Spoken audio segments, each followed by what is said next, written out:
folks, good morning and welcome back to the channel. Happy Catty Crypto here. So as you can see, things are moving this morning. They've been moving throughout the night. I've been monitoring a few things since I got up earlier this morning.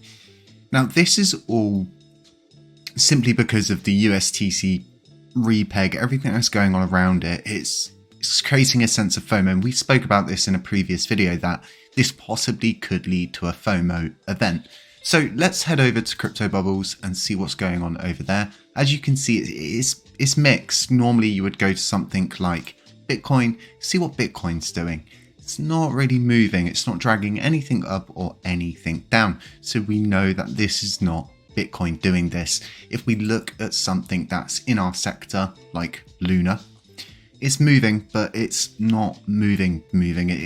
Because the systems are becoming more disconnected, even though we are interconnected through station, they are not so much affected by what happens in our system. We used to work in this kind of tandem where we would all move in sync together, but what we're seeing currently is just a very, very nice breakout.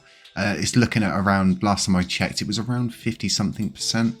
Yeah, so you're looking, so we're currently up at 68% now. So it's moving, and this is simply because of the signal proposal that's going through, and it's in a state of currently passing. So what does this all mean? You know, should you FOMO in? Are you going to miss out on anything? What are the risks involved, and what can you kind of look at when trying to get involved with something like this? Well, the best thing to do is actually look at the historical data. You can get that kind of stuff on here, but the more historical things with USTC is it's heavily controlled by a very small amount of wallets. We don't know who controls the supply. You could become somebody else's exit liquidity. We know people like to chase green. Chasing green candles seems to be the thing. People feel like it's going to continue running. This thing could just shoot all the way back up to $1, and that could be the average understanding. But this is a cent by cent repeg, meaning it's going to go slow, it's going to go steady. So what you're currently seeing here is on the MACD, we're getting overextended.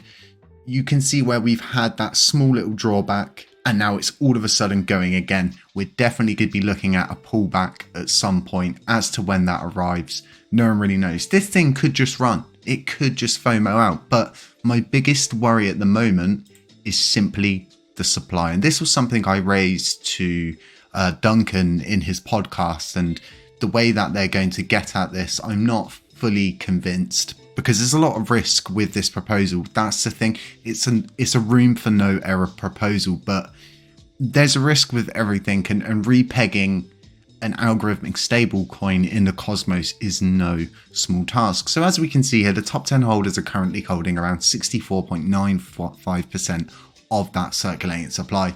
If you put that down to the top 100, it's 86.22%. This is why I worry about becoming somebody else's liquidity, exiting, and all of these kind of things, because it's just so heavily controlled. These people could sell 20% of their supply they hold, drop the price down, and then simply buy it again, and just keep doing that over and over again. Because it's so heavily controlled, it's so easy to do this. You see it with coins like SHIB, where whales just have a monumental amount. It's actually quite easy for them to make a trade, dump the price, buy back in, and then send it back up again. We see it all the time where they're jumping from coin to coin to coin. So it's in a passing state. If you go over to Link Penguins, you will see that we are showing you who's voting, what they've voted, and everything like that across the board. A lot of validators have gotten on this. The thing with this is it's a signal proposal. So there's going to be more proposals that come after this one, and there's going to be so much work that goes into it. We are seeing some validators that are unhappy. I've seen one validator saying they're simply just going to shut shop and leave Luna Classic. Some speaking out, you're never going to get everybody to agree on everything. A lot of people, like I've said, they just want to keep Luna Classic in a position where it can stay as much like it is now forever, and for as long as they can keep it like that, because the more change you create, the more possibility you have of knocking people off of that top peg. People start to realize, well, hang on a minute, they're not actually doing anything in our ecosystem, yet they've got so much to say, yes or no, whatever the subject may be. This is a really good breakout because it's dragging Lunar Classic up with it, and it's definitely USTC that's dragging this up.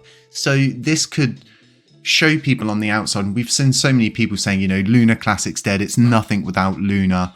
You know, it's not nice to hear. What's nice to see is us seeing a good breakout, people getting interested and thinking, you know, possibly they are going to repeg this coin. But the things to seriously note with this is don't become part of somebody else's exit liquidity. Take profits. It's so important for you to understand that getting greedy is not good. Take profit where you can, secure investments, and then anything past that, if it's a loss, it's a loss. You know, that's not me trying to give you financial advice. It's just me simply trying to say to you, most people will just tell you to keep buying, you know, buy the dips, hold, buy the dips, hold, buy the dips. But you need to understand that this thing is going to draw back at some point, and it's a good opportunity for you to play around with dry powder. It's a good opportunity for you to start to understand the MACD indicator. When is a good time to put in? When's a good time to pull out? It's very important that you take profits, because that's what crypto is all about. If you take profits at times, you feel more happy when it starts to go back. You say, well, yeah, I'm actually really happy I took profits. Yeah, it could go up a little bit more. No one's got a crystal ball, and it's more or less catching a falling knife a lot of the time. So like I was saying, there's going to be a lot more to come from this whole USTC repeg situation. There's so many things involved with this, and the biggest argument I'm seeing at the moment is that you can't create liquidity through arbitraging, and so many people saying, you know, about arbing on chain, but the mint to burn mechanism previously was just one big arbitrage system in itself. And Lunar Classic was a way for, well, it would have been Lunar at the time. It was just a way to simply control the UST price, whether it be above or below. It would make it profitable for someone to repeg the coin. Some might say re-implementing that same system that we had before might not be a bad idea. A lot of people would sit there and say, well, we don't want any coins minted. But if you go back and look at the mint to burn system, no coins were ever minted. This whole thing, it worked off of the supply being fixed. And, you know, if you took one from UST, you would give one back to Luna, vice versa. So if you took one, it would add to the other. If you took one from that one, it would add back to the other. It really was as simple as that. Now,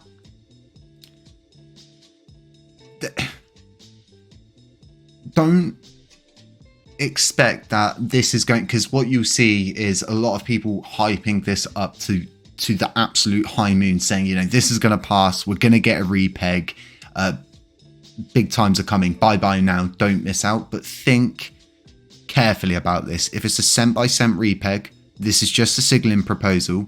We have got a ways to go. But guys, you know, this is really good. It's positive to see that we are breaking out. We're leading the charge on this one.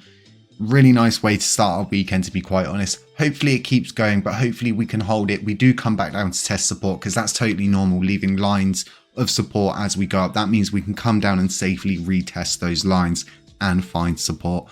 Have a really, really nice Friday wherever you are. Stay safe, beware of scammers, beware of doppelgangers, beware of anybody pretending to be me. None of this is financial advice, and we'll catch you in the next one.